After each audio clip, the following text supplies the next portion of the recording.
자, 휴식 조금 취하고 오셨어요. 이제 2차시 수업 계속 시작해 보겠습니다. 앞에서 배웠던 거 한번 정리해 볼까요? 이드, 에고, 슈퍼에고를 배웠죠. 매우 중요한 개념이고 여러분들 앞으로 쭉 3학년까지 수업 들으시면서 계속적으로 반복되는 내용이니까요. 이 내용 잘 기억해 두시기 바래요. 자, 이제 아까 말씀드렸던 의식, 전의식, 무의식에 대해서 한번 이야기를 해보겠습니다. 자, 의식, 전의식, 무의식은요, 아까 수업 시간에 잠깐 언급을 하다 말았는데요. 나도 모르게 무의식적으로 그랬어. 뭐, 이런 이야기, 여러분들 다 알고 계시죠? 자, 이 개념 자체를 이제 프로이드가 만들었는데요. 이 프로이드의 정신분석 이론이 나오기 이전에만 해도 의식 세계가 더 크다고 생각했어요. 여러분들 어떻게 생각해요? 우리가 의식 영역이 있고 무의식 영역이 있는데 어느 영역이 더 크다고 생각하세요? 보통 이 질문을 드리면 여러분들이 의식이요? 라고 대답을 해요. 그런데 사실 우리의 의식 영역 그리고 무의식 영역은 뒤에 있는 그림으로 얘기를 해볼까요? 자, 보통 우리가 그 프로이드 이론 할 때 프로이드 이론이 나와 있는 교재가 굉장히 많은데요. 거기서 항상 나오는 게 바로 이 빙산의 그림이에요. 이게 빙산이거든요. 빙산은 어떤 특성 갖고 있는지 아시죠? 바다에 빙산이 잠겨 있죠. 그런데 바다 위에 보면 빙산이 이거 죄송합니다. 바다 위에 보면 빙산이 이렇게 보여요.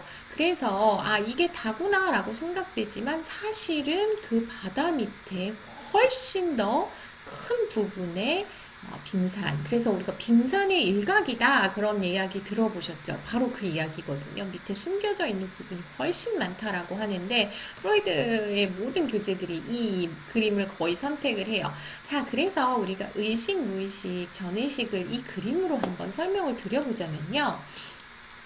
자, 우리의 의식은 바다 위, 여기가 이제 바다 표면이죠. 여기가 바다 표면인데요. 네, 바다 표면 위에 이 부분을 우리가 의식이라고 이야기를 해요. 여러분들의 의식은 어떤 것들이 있죠? 온라인 수업을 들어야 되는데, 수업이 끝나면 뭘 먹을까? 교수님 성함이 뭐였지? 이렇게 우리가 머릿속으로 여러 가지 것들을 생각하잖아요. 그리고 여러분 전화번호 뭐예요? 이러면 전화번호도 외우고, 여러분 주소 뭐예요? 그럼 주소도 생각나고, 고등학교 2학년 때 담임선생님 이름, 성함 생각나세요? 라고 하면 다 대답할 수 있죠. 자, 그런데 제가 여러분들에게 물어보는 거예요. 자, 그러면 여러분들 이건 개개인마다 굉장히 차이가 많이 큰데요. 고등학교 3학년, 2학년, 중학교 때 담임선생님까지는 여러분들이 잘 기억을 하던데요. 초등학교 2학년 선생님 성함 생각나나요? 라고 하면 기억력이 좋은 친구들은 금방 생각을 하는데요. 어떤 사람들은 뭐였더라, 기억이 안 나지, 뭐지, 이런 사람들이 있어요. 자, 기억이 안 날 수 있어요. 그러면 여러분들이 집에 가요. 아니, 지금 집이죠. 수업이 아니고. 여러분들이, 생각이 너무 안 난다. 이러면서 초등학교 졸업 앨범을 꺼내봐요. 거기를 막 넘겨봤더니, 사진을 봤더니, 선생님 성함이 생각이 났어요. 맞아. 이거 내가 왜 잊어버렸었지? 라고 하죠. 자, 그렇게 현재 생각나지 않았어요. 의식이 없었어요. 그런데 제가 여러분들 생각나세요? 라고 해서 끌어올린 이 밑에, 이 위에 부분이 제가 의식이라고 말씀을 드렸죠. 그래서 그 밑에 영역을 우리가 무의식이라고 하는데 무의식을 우리가 전의식하고 무의식으로 나눠볼 수가 있어요. 그래서 여기를 이렇게 잘라보면 전의식 같은 경우는 비교적 의식에 붙어 있어요. 그렇기 때문에 여러분들 제가 선생님 성함 뭐죠? 초등학교 2학년 때 이랬더니 여러분들이 앨범을 찾아봤더니 확실히 생각이 났어요. 내가 이거 왜 잊어버렸지? 라는 경우들이 있죠. 그건 바로 비교적 꺼내기 쉬운 전의식에 있었기 때문이에요. 자, 그런데 여러분들 그러면 더 거슬러 올라가서 여러분들은 어린이집 나오셨나요? 어린이집 6세 반 선생님 성함 생각나세요? 라고 하면 거의 아마 안 날 거예요. 그러면 유치원 졸업 앨범이 있는 사람은 찾아볼 수도 있을 거고 없는 사람의 경우에는 심지어 졸업 앨범을 봐도 잘 모르겠어요. 기억이 전혀 안 나요. 라는 사람이 있어요. 또는 봤더니 성함을 보니까 잘 모르겠어요. 그런데 얼굴이 얼핏 생각나는 것 같기도 하고 아니면 잘 전혀 생각나지 않지만 소풍 갔다가 뭐 내가 넘어져서 무릎이 까졌는데 선생님이 밴드 붙여준 기억이 그게 딱 하나 또렷이 나요. 뭐 이런 이야기들 하거든요. 바로 그건 뭐냐 하면 우리의 무의식 깊은 곳에 들어가 있었던 기억이 앨범을 봄으로써 비교적 이 윗부분에 있으면 의식으로 끄집어 올릴 수도 있고요. 너무 이 밑에 쪽에 깔려있는 기억들 같은 경우에는 자극에 의해서도 올라오기는 사실 어렵죠. 그래서 우리가 그런 이야기를 해요. 우리가 여러분들 같은 경우는 지금 뭐 20살도 있고 아니면 조금 뭐 여러 가지 사정에 의해서 조금 늦게 온 사람은 뭐 21살, 22살, 뭐 25살 이렇게 다양하게 있을 수 있는데요. 어쨌든 20여 년간을 살아오면서 여러분들이 느꼈던 다양한 기억, 생각, 느낌, 경험, 그리고 뭐 여러 가지 것들이 그냥 잊어버리면 날아간다라고 생각을 하죠. 그런데 그렇지 않다라는 거예요. 우리의 이 거대한 무의식 속에 모두 들어가서 우리에게 영향을 준다라는 거죠. 그런데 의식 수준에 있는 기억 같은 경우는 우리가 그것을 명확하게 기억하기 때문에 그것들이 우리에게 어떻게 영향을 주는지, 내가 왜 화가 나는지, 왜 슬픈지 이런 것들에 대해서 비교적 분석하기가 쉬운데요. 이 깊은 무의식 속에 들어가 있는 기억이나 감정들의 경우에는 우리가 그것을 명확하게 기억해내지 못하기 때문에 내가 예를 들어서 머리가 짧은 남자를 보면 막 울컥하면서 화가 나요. 왜 그러지라고 했더니 뭐 나도 모르게 뭐 초등학교 2학년 때 내가 뭐 머리가 짧은 남학생에게 고백을 했는데 애들이 많은 데서 망신당하면서 거절당한 기억이 있어요. 그것 때문에 내가 근데 그 기억을 잊어버렸을 수 있어요. 그런데 여전히 그 감정이 무의식 속에 남아서 여러분들의 현재에 영향을 줄 수 있다라는 거죠. 자, 그래서 잊어버렸다고 해서 없어졌다는 뜻은 아니에요. 우리의 무의식 속에 들어가 있다라고 우리가 이야기를 하겠죠. 자, 지저분해졌네요. 제가 환사할 때 버릇이 있어서 제가 막 이렇게 막 낙서하면서 하거든요. 그래서 조금 지저분해졌네요. 자, 그래서 앞으로 다시 돌아가서 설명을 드리면 이 내용이에요. 자, 충분히 이제 이해되시죠? 의식이라고 하면 여러분들이 기억하는 것들. 뭐 오늘까지 강의를 들어야 지각 체크가 안 되는데 4월 3일까지는 온라인 수업이니까 그 다음엔 학교를 가야지. 뭐 이런 다양한 것들. 전의식은 쉽게 상기할 수 있는 의식 표면 바로 아래 있는 요소를 포함하는 것. 마지막 무의식이라고 하면 의식의 표면 깊숙한 아래에 있지만 여전히 행동에 영향을 미치는 사고, 기억, 욕망, 느낌 이런 것들을 다 포함한다라고 우리가 이야기할 수 있어요. 자, 의식, 전의식, 무의식 개념도 여러분들 다 이해되셨죠? 그러면 넘어가 볼게요.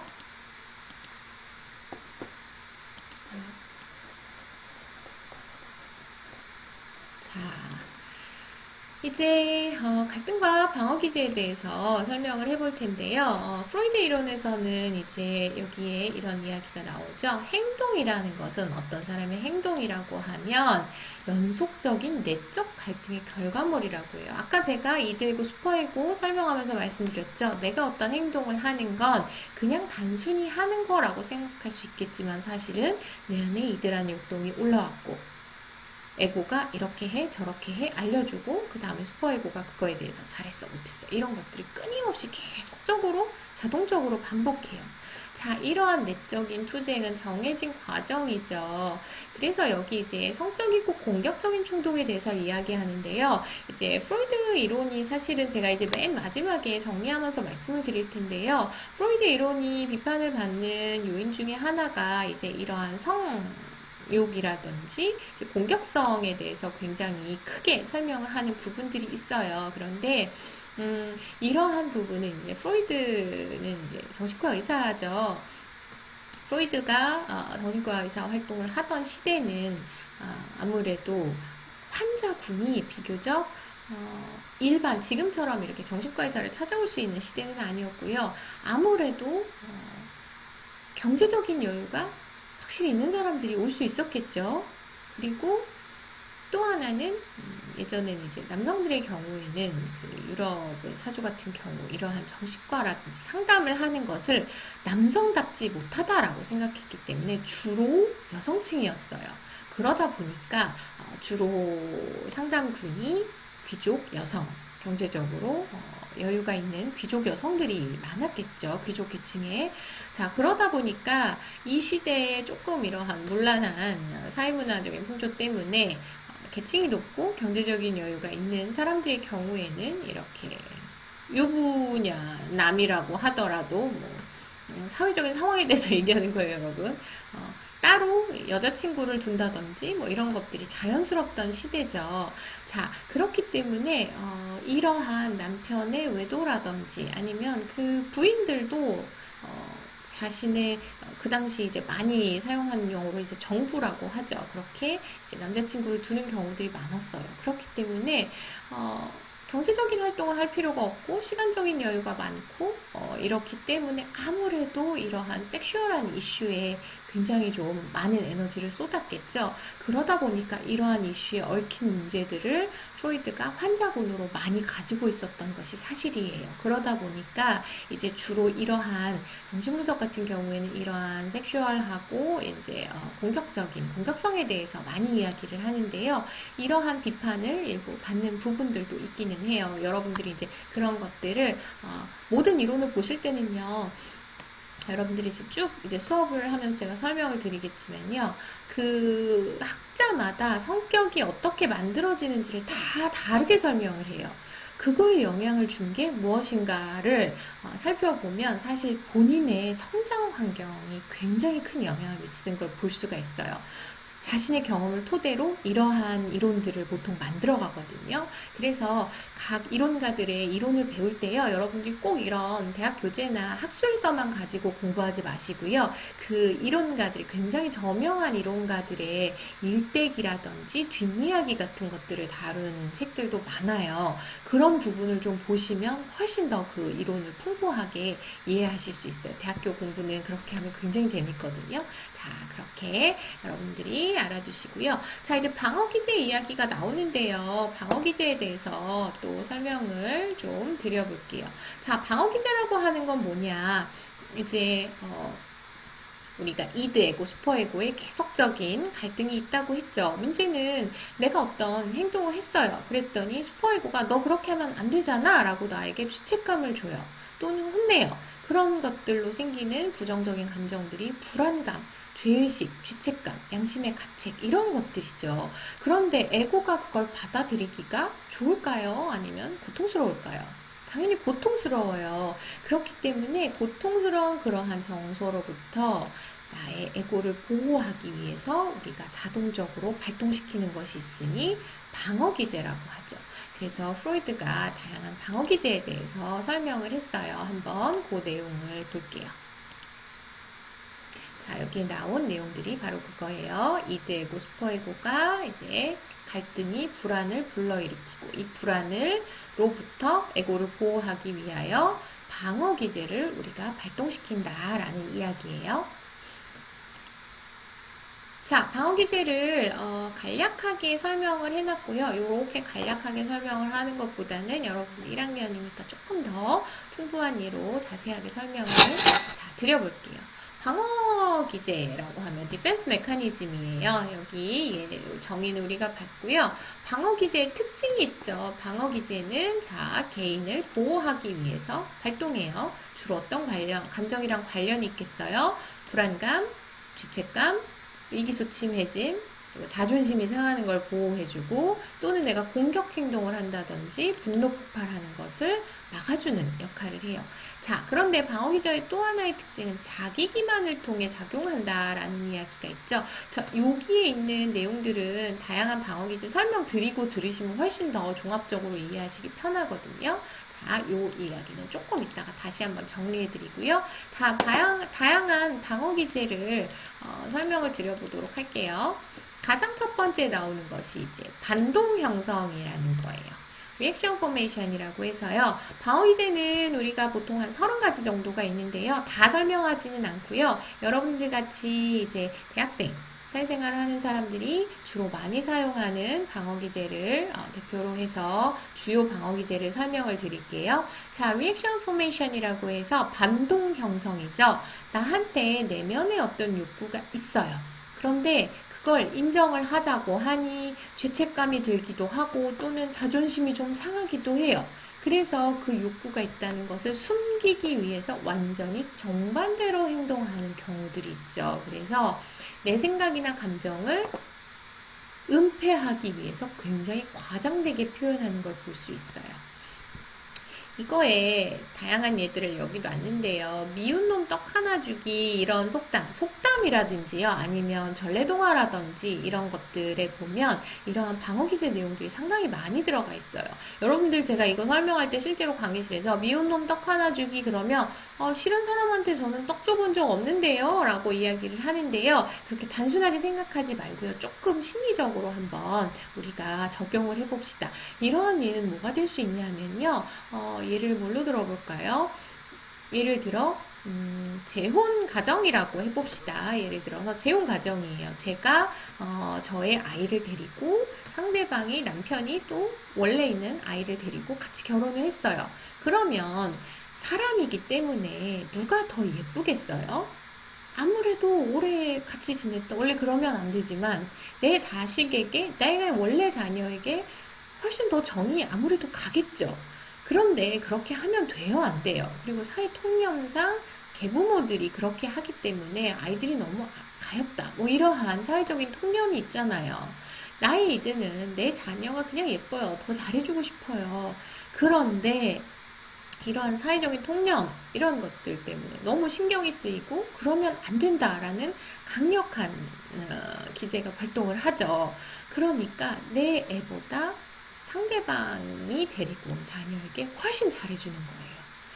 그래서 다른 사람들이 그런 경우에 막 칭찬을 하죠. 어머, 저 집은 저 아이가 본래 친자녀인 줄 알았는데 아니더라. 어머, 저 엄마는 어떻게 저렇게 자기 자녀보다도 더 잘할 수가 있어요. 사람들이 막 칭찬을 해요. 이것이 물론 훌륭한 일이고 굉장히 노력해서 사실은 할 수 있는 일이지만 실은 이러한 방어 기제의 관점에서 봤을 때는 반동 형성의 기제가 있을 수 있다라는 거죠. 자, 다음에 두 번째는요. 성적 욕구가 많은 사람이 음란물 퇴치 운동을 하는 경우예요. 뭐 정상적으로 음란물 퇴치 운동을 하는 사람에 포함이 되는 건 아니고요. 여기 말씀드렸죠. 과장되게 표현해서 은폐하려고 한다. 그래서 굉장히 발끈한다든지 아니면 우리가 가끔 뭐 이런 행사를 하는데 가서 보면 그냥 적절하게 뭐 아이들을 보호합시다. 뭐 미래를 지켜줍시다. 뭐 이렇게 하면 되는데 막 굉장히 막 과격하게 막 갑자기 막 적절하지 않게 막 분신을 한다든지 막 갑자기 막 삭발을 한다든지 이렇게 정상적으로 봤을 때 막 왜 저렇게까지 행동을 하지? 라는 굉장히 과장된 행동들이 나올 때가 있죠. 여러분들이 이거 다 해보셨을 거예요. 손꼽아 기다리는 사람 전화 더 퉁명스럽게 받고 이상하게 내가 엄청 기다린 전화예요. 내가 남친구는 아니면 뭐 썸을 탄다든지 아니면 내가 호감을 가지고 있는 오빠가 전화하기를 엄청 기다려요. 그런데 막상 전화가 오면 이게 곱게 받아지지가 않는 거예요. 오히려 아무 감정이 없는 애는 자연스럽게 받아지는데 퉁명스럽게 받아요. 그런 다음에 막 아니 뭐 별로 이러다 끊어요. 그런 다음에 막 허벅지를 막 치르면서 내가 왜 그랬을까 막 이런 경험들이 있죠. 그리고 이거는 초딩 남자애들이 많이 하는 거죠. 좋아하는 마음 들킬까봐 두려워서 더 못되게 굴기. 내가 걔를 좋아하면 어떻게 하면 돼요?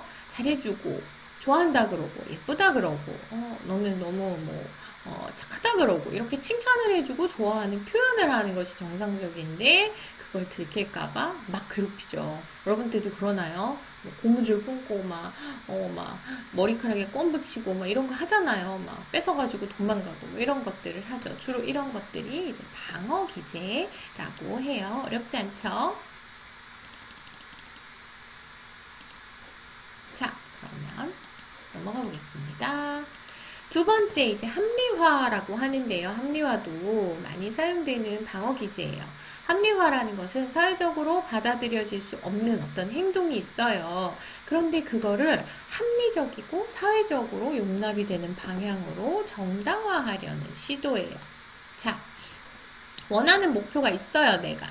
원하던 목표가 있어요. 근데 달성이 어려워졌어요. 그랬을 때, 나 너무 그거 하고 싶었는데 실패했다라고 하기보다는 평가절하해버림으로써 그럴듯한 이유를 찾는 거예요.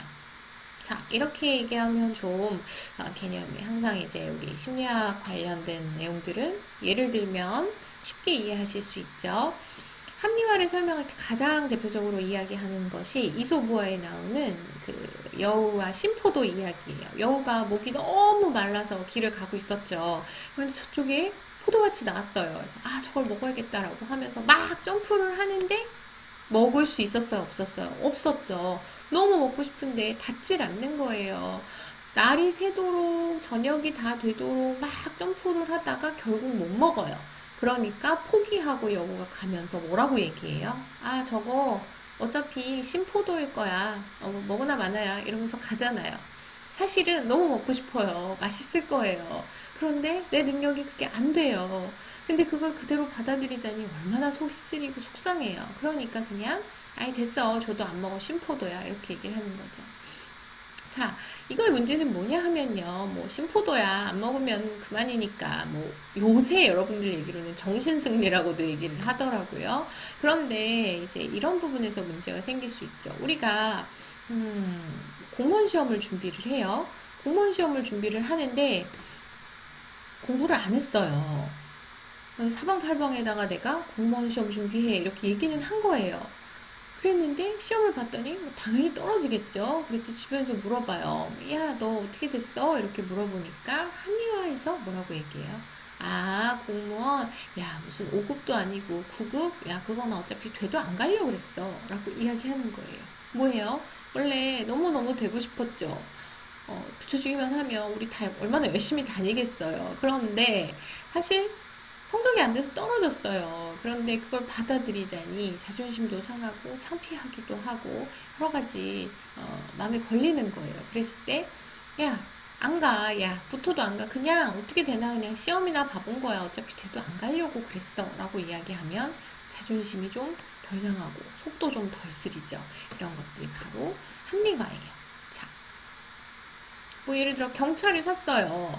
이유는 하나뿐이에요. 돈이 없어서 경찰을 샀어요. 그런데 주변에 막 떠벌리는 거예요. 야, 경차는 당연히 좋지. 주차하기 얼마나 좋아. 뭐 실제로 좋은데 이제 이거는 이러한 예에 의해서 얘기하는 거예요. 너무너무 큰 차가 사고 싶었는데 경차를 샀어요. 물어보지도 않았는데 자기가 막 그러는 거예요. 큰 차 타는 애들은 바보야. 경차가 주차하기 얼마나 좋은 줄 알아? 세금도 적게 나오고 주차비도 적게 나와. 그리고 뭐 여러 가지 혜택도 있어. 바보 같은 것들이야. 뭐 이렇게 막 이야기를 하는 거예요. 반대로 어떤 사람이 외제차를 샀어요. 이유는 하나예요. 남들한테 자랑하려고. 그랬는데 그런 이유에 사면 너무 자신이 속물이고 한심하잖아요. 그래서 이렇게 얘기하는 거예요. 나는 사실 차 브랜드 같은 건 잘 알지도 못하고 중요하지도 않아. 근데 안전성 테스트를 봤더니 이게 1위더라고. 나는 그냥 안전성만 보고 샀지. 라고 이야기하는 거예요. 자, 이런 것들이 그럴듯하죠. 아주 합리화예요. 자, 지워보고요. 다음에 넘어갑니다. 자, 세 번째 투사예요. 프로젝션이라고 해서 뭐 요새 빔 프로젝터 사용하는 사람들 많죠? 빔 프로젝터의 역할이 뭐예요? 여기에 있는 화면을 벽에다가 쏴서 비치게 하는 거죠. 자, 이러한 원리가 바로 프로젝션이에요. 투사. 내가 어떤 좀 보기 좋지 않은 용납하기 어려운 욕구나 충동을 내가 가지고 있어요. 그런데 그걸 인정하자고 하니 내가 좀 볼품없기도 하고 한심해 보이기도 하고 지저분해 보이기도 하고 그랬을 때 내가 아니고 제가 그렇다라고 생각하는 거예요. 자, 그래서 이게 피해망상 아시죠? 이게 바로 투사의 병적인 상태인데요. 방어기제 자체가 병적인 건가요? 라고 물어보시면 그렇지는 않아요. 모든 사람은 방어기제를 사용하고요. 자기가 많이 사용하는 유형의 방어기제 뭐 2가지, 3가지 정도를 가지고요. 자기를 보호하기 위해서 정상적으로 사용해요. 그런데 이런 것들이 지나쳐서 병적인 상태에 가게 되면 우리가 이제 정신병리 진단을 내리거나 아니면 진단명을 붙일 수가 있는데 피해망상 같은 거죠. 자, 근거가 없이 다른 사람이 나를 미워하거나 해치려고 한다고 생각한다라는 거예요. 자, 이건 사실 투사의 병적인 상태라고 했죠. 피해망상이라고 하면 뭐냐? 남들이 나를 공격하려고 한다라고 생각하는 거죠. 그런데 사실은 내가 다른 사람에 대한 공격성이 있어요.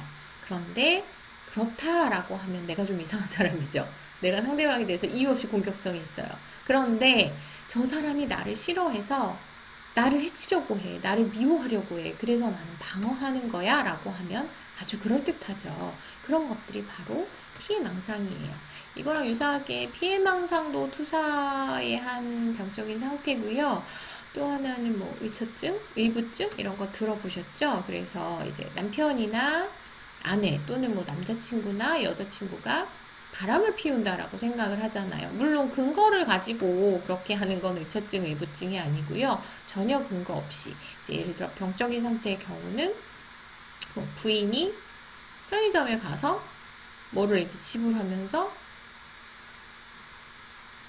뭐 사인을 했어요. 예를 들어서 카드 5만 원 넘게 그어서 사인을 했어요. 그럼 바깥에 있던 남편이 그걸 보고 저 사인이 나중에 만나기로 한 약속 표시구나. 이렇게 거의 이거는 이제 망상 수준까지 간 이제 의부증, 의처증 뭐 이러한 것들의 단계인데 이렇게 전혀 근거 없이 하는 수준의 것들이 이제 병적인 수준이고요. 투사, 일반적인 투사 같은 경우에는 내가 여러분들 중에 혹시 그런 사람 있나요? 내가 어떤 애가 좀 싫어요.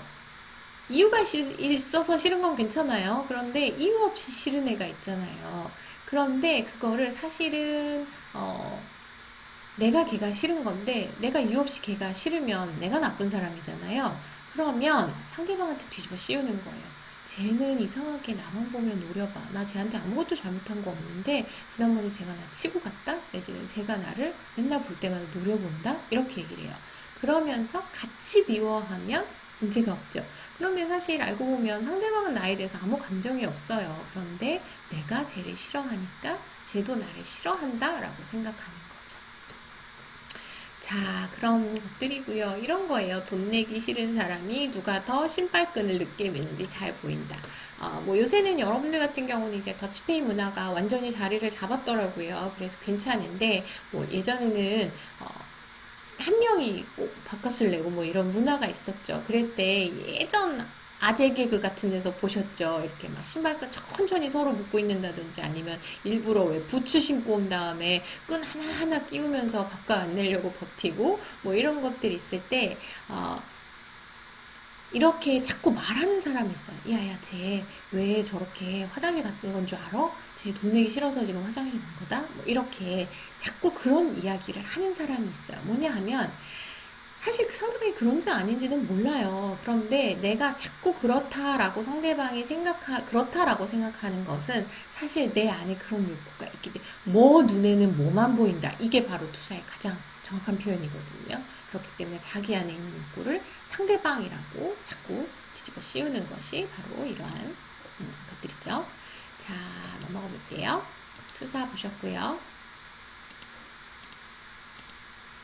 자, 디스플레이스먼트라고 전위예요. 전위 또는 이제 전치라고도 하는데요. 어떤 물리적, 사회적 조건 때문에 나의 욕구를 만족시킬 수가 없어요. 그랬을 때 그것을 덜 위험한 대상에게 충족시키려는 시도라고 나오죠. 그래서 이거는 우리 많이 있는 속담. 종로에서 뺨 맞고 한강에서 화풀이 한다. 종로에서 뺨 맞았는데 종로에서 같이 때리면 되지. 왜 한강에 화풀이 하겠어요? 만만하지가 않은 상태라 그렇겠죠. 그래서 여러분들도 부모님한테 혼난 다음에 방에 들어가지고 동생을 때린다든지 아니면은 엄마한테 아침에 혼나고 나와가지고 남자친구한테 화풀이를 한다든지 이렇게 희생양을 만드는 것들이 있죠. 그래서 이러한 것들을 우리가 전치라고 이야기를 해요. 또는 이제 여러분들이 이제 연애 많이 하실 나이일 텐데요. 첫사랑에 실패해서 첫사랑과 비슷한 사람을 찾는다. 여러분들도 가끔 이제 제가 수업할 때 여러분들 한참 이제 대인관계 넓힐 나이라서요. 실제 수업할 때는 제가 뭐 남자친구 뭐 리스트 뭐 이런 거 원하는 특성 리스트도 적어봅시다 뭐 이런 것들도 하고 하는데요. 가끔 그런 사람들이 있어요. 여러분들이 어, 뭐 속눈썹이 긴 남자가 좋아요 라든지 목이 굵은 남자가 좋아요 이런 이야기들을 하는 걸 보는데 이러한 경우는 거의 대부분이 과거에 있었던 어떤 대상을 상실했어요. 그러니까 그 대상이 가지고 있었던 어떤 특성, 속눈썹이 그 남자아이가 길었다든지 아니면 목이 굵었다든지 이런 특성을 보고 그 사람을 대치하기 위해서 전치하는 사람을 선택하는 거예요. 여기에 제가 예시를 들어놓은 게 바로 그거죠. 나는 엄마를 사랑해요. 그래서 나는 엄마와 같은 누군가를 사랑해요. 가끔 이제 남학생들 중에 연예인들도 나와서 그런 이야기 하고 하던데요. 이상형을 말씀해 주세요 라고 하면 저는 뭐 엄마 같은 사람을 원해요 뭐라고 하는 경우들이 있는데 뭐 어머님이 워낙 인격적으로 훌륭하시고 어떠한 좋은 특성을 가지고 있고 긍정적인 요소 때문에 그렇게 이야기를 하면 사실은 괜찮은데요. 그렇지 않고 단순히 엄마 같은 사람을 원해요 라는 경우가 있어요. 그래서 엄마처럼 뭐, 뭐, 머리를 항상 무슨 쪽을 진다든지, 얘가 좀 이상하죠? 쪽진 머리를 한, 전통적인 여성형이어서 선택했다든지, 이러한 경우들은 어떤 문제가 발생하겠어요? 쪽진 머리는 같았지만, 엄마의 성격이나, 엄마의 말투나, 그리고 엄마가 이 아들에게 해줬던 그러한 행동을 똑같이 해줄까요?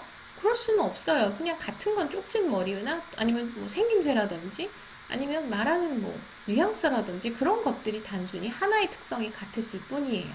그래서 이렇게 이러한 특성 때문에 선택하는 경우에는 위험해질 수 있다는 거 여러분들이 기억을 해두시고요.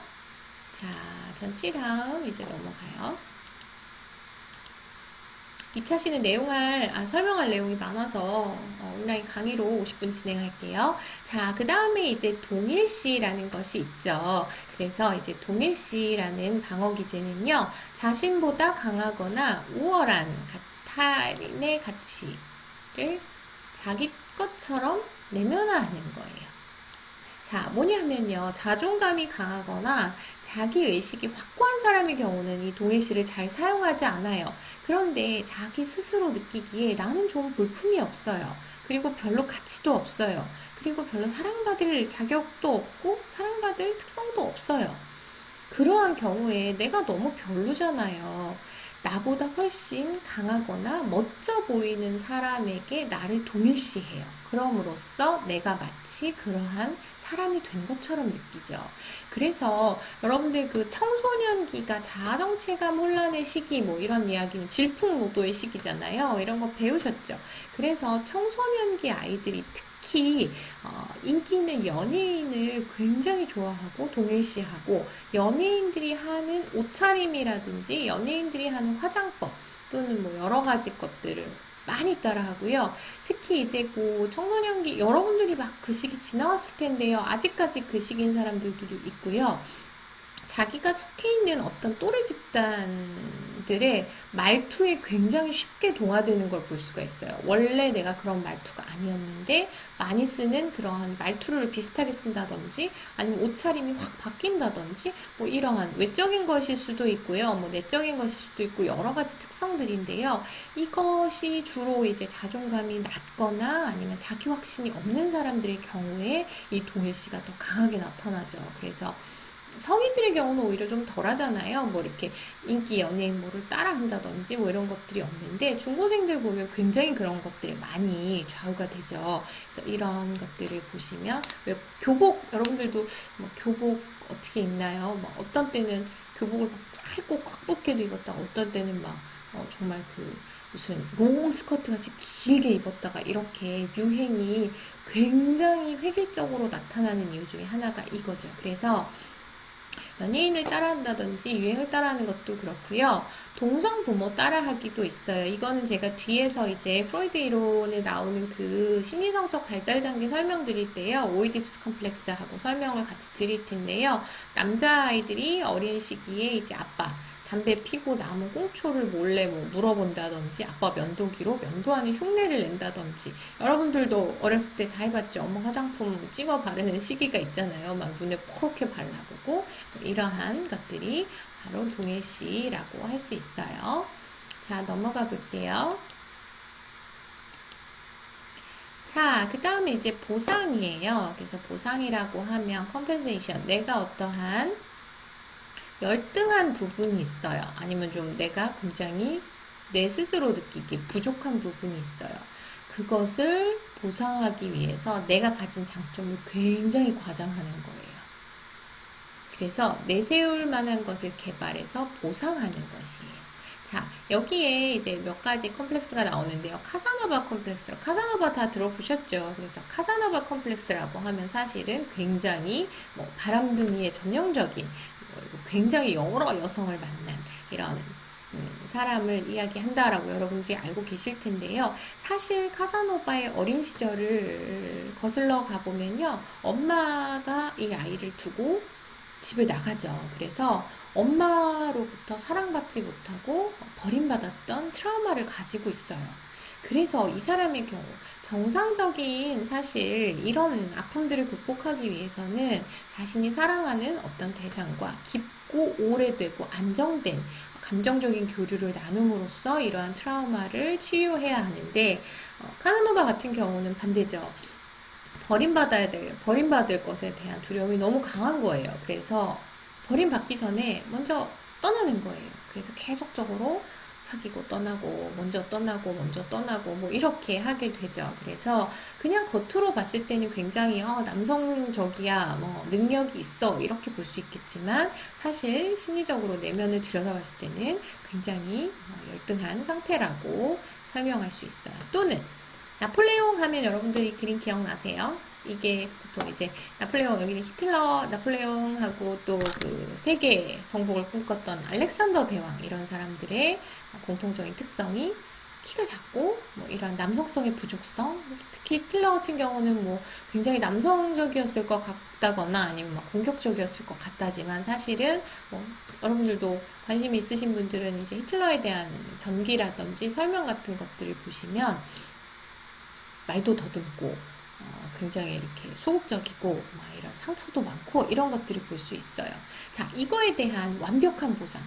반대로 가장 남성성을 발휘할 수 있는 게 뭐겠어요? 세계 정복이죠. 그래서 이러한 사람들이 이러한 특성을 보이는 것도 우리가 보상을 설명할 때 하나의 기제로 설명하는 경우들이 있어요.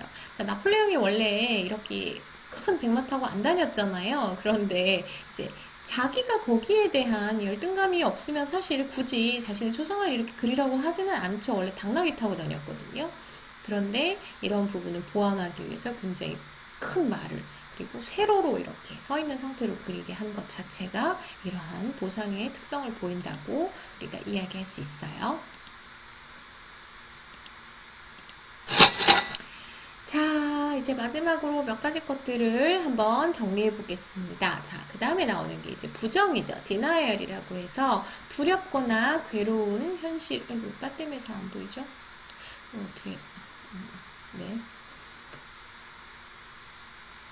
괴로운 현실을 받아들이기가 힘들 때 부정하는 거예요. 그래서 이러한 것들은 뭐 건강하던 사람이 어떤 증상 때문에 병원에 갔는데 말기암입니다. 뭐 3개월 남으셨어요. 뭐 드라마에서 이런 거 많이 나오잖아요. 그러면 그럴 리가 없어. 잘못됐겠지. 라고 부정하면서 받아들이지 않아요. 또는 아주 충격적인 뉴스를 들었을 때 뭐 그런 경우 가끔 보시나요? 뭐 자녀가 갑자기 사망을 했다든지 이러면 막 충격받고 기절을 해요. 그랬다가 일어나서 마치 그걸 모르는 것처럼 행동해요. 그럼 사람들이 다 왜 그래 뭐 정신을 놨어 뭐 이렇게 이야기하지만 사실은 너무나 받아들이기 내 자아가 다 붕괴될 정도로 받아들이기 어려운 어떤 사실이 있을 때 이걸 받아들이면 내 자가 붕괴될 것 같아요. 그럴 경우에는 이것을 부정해버릴 때가 있어. 그럴 리가 없어. 말도 안 되지. 뭐, 신원이 바뀌었을 거야. 뭐, 전혀 잘못된 이야기일 거야. 이런 식으로 자신을 보호하려는 방어 기제를 보이죠. 다음에 이제 억압 같은 경우는 이제 어떠한 위협적인 충동이나 생각을 의식으로부터 차단한다라고 나오죠. 그래서 이거의 예는 예전에 보면은 그 영화 같은 데서도 나오는데요. 의식으로부터 차단. 그러니까 이거를 내가 의식적으로 몰라라고 하는 게 아니고요. 정말로 본인이 기억을 못하는 거거든요. 그래서 가끔 이제 뭐 성폭력 피해자라든지 아주 어렸을 때 아동성학대를 당했는데 본인이 그거를 전혀 기억을 못하고 있다가 이후에 어떤 계기로 인해서 기억이 났다든지 뭐 이런 것들 있죠. 아니면 뭐 유괴됐다가 풀려났는데 그 장면을 전혀 기억을 못하는 경우들이 있어요. 이것도 위에 있는 부정과 마찬가지로요. 내가 그 사건이나 그때 감정, 그때 공포, 뭐 두려움 이런 것들을 기억을 하고 있으면 살아가는 게 너무 괴로운 거예요. 그런 경우에 이런 것들을 생각하지 않고 일부러 차단하는 거죠. 그렇게 함으로써 에고를 보호하는 거죠. 그래서 성학대 피해자들 그 보호 같은 데 보면 실제 그런 사례들도 나오거든요. 뭐 기억나는 게 꽃밭이라고 이야기를 하는 거예요. 그런데 꽃밭이 아니었는데 분명히 뭐 납치가 돼서 이런 폭력을 경험을 했다든지 그런 경우 왜 자꾸 꽃밭을 이야기할까라고 했는데 나중에 알고 봤더니 그 방에 있는 벽지에 꽃무늬가 있었다. 뭐 이런. 그래서 본인이 그 사건을 그 현장에서 경험하는 그 감정을 느끼는 경우에 자아가 붕괴되거든요. 실제로 정신분열이 일어난다든지 하는 경우들이 있어요. 그래서 이런 것들을 방지하기 위해서 거기에 있는 꽃만 기억을 하는 거예요. 이러한 아주 이제 심각한 심리적인 이거는 이제 해리 상태이기는 하지만요. 이런 예로 한번 들어볼 수가 있죠. 자, 다음에 이제 이지화 또는 주지화라고 하는데요. 정서적으로 위협적인 사건이 있어요. 내가 받아들이기 상당히 어려운 사건이 있을 때 이거를 감정으로 설명해야 되는데 감정적인 단어들을 쓰기 시작하면 내가 감당할 수가 없죠. 그랬을 때 완전히 감정과 사건을 분리해서 사건을 논리적이고 추상적으로 이야기함으로써 정서적인 파트를 부인해버려요. 그래서 환자의 죽음에 대해서 설명할 때 의사들이 간혹 뭐 물론 이제 의사들이 여러 죽음을 보다 보면 좀 무뎌지는 부분도 있기 때문에 그럴 뭐 경우도 있으나 가끔 이제 환자들이 그런 서운함을 토로하거든요.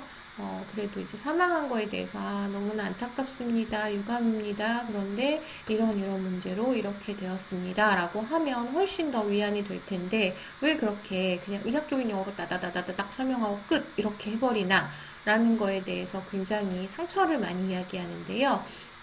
사실 의사 개인적으로는 그 죽음을 받아들이기가 굉장히 힘들어하는 사람이 있어요. 우리가 그 성격 형성에 따라서 그런 부분들이 감정적으로 어려운 사람들 있잖아요. 그랬을 때 완전히 그걸 분리해버리기 위해서 밖에서 봤을 땐 굉장히 차가운 사람으로 보일 수 있겠지만 사실은 본인 자체가 그걸 받아들이기 어렵기 때문에 감정과 그 이성을 분리해서 분석하는 거죠.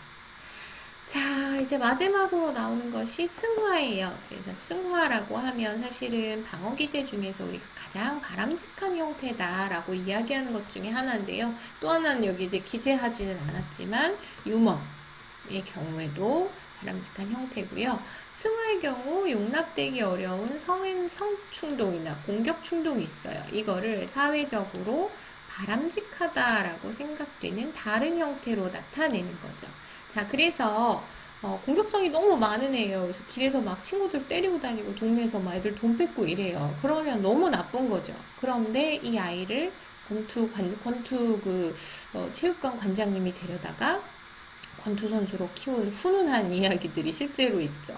자, 길에서 아무나 사람이나 때리면 아무 사람이나 때리면 안 되죠. 그거는 범법행위고 사회적으로 받아들여질 수 없지만 경기장 내에서 룰에 의해서 이 아이가 이 공격성을 표출한다면 그것은 잘 성공한다면 사실은 사회적으로, 경제적으로 그리고 여러 가지 측면에서 굉장히 바람직한 결과를 가지고 올 수 있을 거예요. 그리고 또 하나는 이제 우리가 그 예술 작품 같은 것들 볼 때 어떻게 이렇게 그림을 그렸지? 막 대단하다. 막 별이 빛나는 밤에 같은 그림 보면 별을 막 이렇게 동글동글동글 막 소용돌이 치는 것처럼 표현하잖아요. 어떻게 저 사람은 저렇게 표현할 생각을 했을까라고 하는데 실제로는 미약하게 정신병리를 앓고 있어서 실제로 그 사람한테는 세상이 그렇게 보였던 거예요. 그런데 그걸 가지고 막 길에 나가가지고 공격성을 표출한다든지 막 술을 먹고 누워있는다든지 아니면 막 소리를 지르고 다닌다든지 이러면 받아들이기 어렵겠지만 본인의 그런 것들을 예술작품으로 승화하는 거죠. 그렇게 하는 경우에는 훨씬 더 받아들여지기 쉬운 긍정적인 형태로 나타난다라고 우리가 이야기할 수 있어요. 자, 그래서 이상의 내용들을 가지고요. 방어 기제에 대해서 설명을 드렸어요. 자, 어려운 내용은 없으시죠? 사실 심리학이 어려운 내용이라고도 볼 수 있고 실생활과 연관지어서 생각하면 재미있는 일들이 많아서요. 재미있는 내용들도 사실 많아요. 자, 그러면 아까 말씀드렸던 시간이 그러면 어느 정도 됐으니까요. 2차 시 여기서 마무리하고요. 3차 시부터는 이미 방어기제 내용 정리해서 한번 말씀드리고요. 그 다음에 심리성적 발달 단계에 진도 나가도록 할게요. 다들 긴 시간 동안 수고 많이 하셨습니다.